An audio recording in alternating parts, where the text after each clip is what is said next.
오늘 말씀은 열왕기하 4장 38절에서 44절입니다. 독수리 앞에 독자는 대머리 독자입니다. 그러니까 독수리는 대머리라고 하는 뜻이죠. 독수리가 대머리인 이유에 대해서 다양한 이야기가 있습니다. 찰스 다윗은 주장하기를 독수리가 주로 먹는 먹이는 사체입니다. 만약 독수리가 대머리가 아니라 머리카락이 무성하면 머리카락에 묻은 피 때문에 세균 감염이 될 수 있다는 것이죠. 깃털 없는 머리에 묻은 세균들은 금세 이 살균이 된다고 말을 했습니다. 그런가 하면 영국의 도미니크 교수는 체온 조절을 위해 머리털이 없다고 주장하기도 하죠.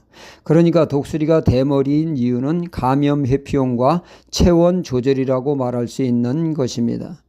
독수리만이 대머리가 아니죠. 기회를 흔히 말할 때 기회는 대머리다 하는 말을 합니다.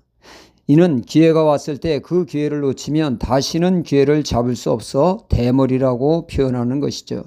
진정한 실력자가 누구입니까? 기회를 놓치지 않는 사람입니다. 실력이 없는 사람은 주어진 기회를 날려버리는 사람이죠. 우리가 그 축구 경기를 보면 실력 있는 선수는 골을 넣을 기회가 주어졌을 때 반드시 골로 연결하는 골 결정력을 가지고 있습니다. 그러나 시원치 않은 선수는 골을 넣을 절호의 찬스가 왔을 때 그만 똥볼을 찹니다. 그 좋은 기회를 무의미하게 허공에 날려버린다는 것이죠. 우리 신앙생활에 있어서도 은혜 받을 기회가 옵니다. 은혜 받을 기회가 주어지지만 어떤 사람은 그 기회를 놓치는 사람이 있는가 하면 그 기회를 놓치지 않고 큰 은혜를 받는 사람이 있습니다. 우리는 주어진 은혜를 잘 선용하는 신앙의 실력자, 믿음의 실력자가 되어야겠습니다. 그럼 어느 때가 은혜 받을 절호의 기회입니까? 그때는 바로 어려운 때이죠. 극도로 어려움에 처해 있을 때 하나님께로부터 은혜 받을 절호의 기회가 됩니다. 확실한 은혜를 체험할 때라는 얘기죠. 열왕기상 17장에 보면 사르밧 과부의 이야기가 나옵니다. 당시 총치자 아방이 바알 우상을 섬김으로 이스라엘은 3년 6개월의 대기근이 찾아와 너도나도 먹기 살기 어려운 때를 보내고 있었습니다.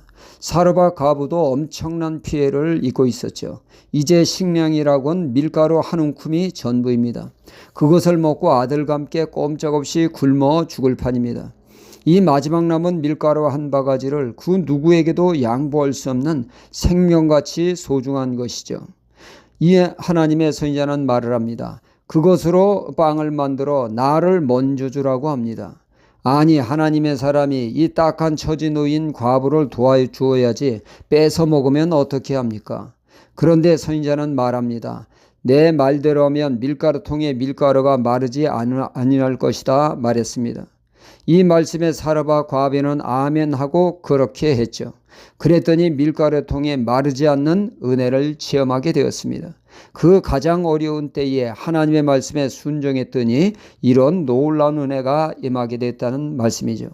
말씀대로 살기 정말 어려운 때에 적극적으로 말씀에 순종할 때 풍성한 은혜를 누리는 기회가 된다는 말씀입니다. 오늘 말씀이 이를 다시 강조하고 있습니다. 엘리사 선지자가 길갈에 있는 선지학교를 찾아 선지 생도들에게 신앙교육을 하게 됩니다. 그때에도 극심한 흉년으로 다들 먹기 살기 어려웠고 선지 생도들 또한 먹고 사는데 많은 어려움을 겪게 됩니다. 먹을 것을 찾아 산으로 들러 헤매다가 얻을 것을 삶아 먹다가 그만 그 도구로 죽내 사는 하는 어려움을 당하기도 했습니다. 이렇듯 너도나도 먹기 살기 어려운 때에 길갈에서 가까운 인근 마을 바알 살리사에서 한 사람이 그 흉년에 어렵게 수확한 첫 열매 보리떡 20개와 약간의 채소를 선지자에게 드렸습니다. 첫 열매는 하나님의 것으로 구별하여 드린 것이죠. 그런데 문제는 선지생도는 100명인데 보리떡은 20개니 누구는 먹고 누구는 손가락을 빨아야 할 상황입니다. 이를 엘리사의 사환이 염려를 했습니다. 그러나 하나님은 100명이 다 먹고도 남는 역사가 있게 하셨죠. 한 사람이 그 어려운 때에 말씀대로 첫 열매를 드렸더니 놀라운 은혜를 맛보게 된 것입니다. 하나님은 선지 생도들에게 주시는 메시지는 너희들 어려울 때가 바로 은혜 받을 기회이니 그때 적극적으로 말씀에 순종하라고 하는 산 교훈을 주신 것입니다. 어려운 때에 사람들은 말합니다. 이 다음에 형편이 풀리면 말씀대로 살아야지 합니다. 이 사람은 은혜 받을 기회를 놓치는 똥볼 차는 사람입니다. 어려울 때 진짜 은혜 받을 절호의 찬스입니다. 이때 우리는 눈 지그시 감고 말씀대로 순종하는 사람이 되어 하나님의 은혜를 누리는 복된 신앙이 되어야겠습니다. 할렐루야.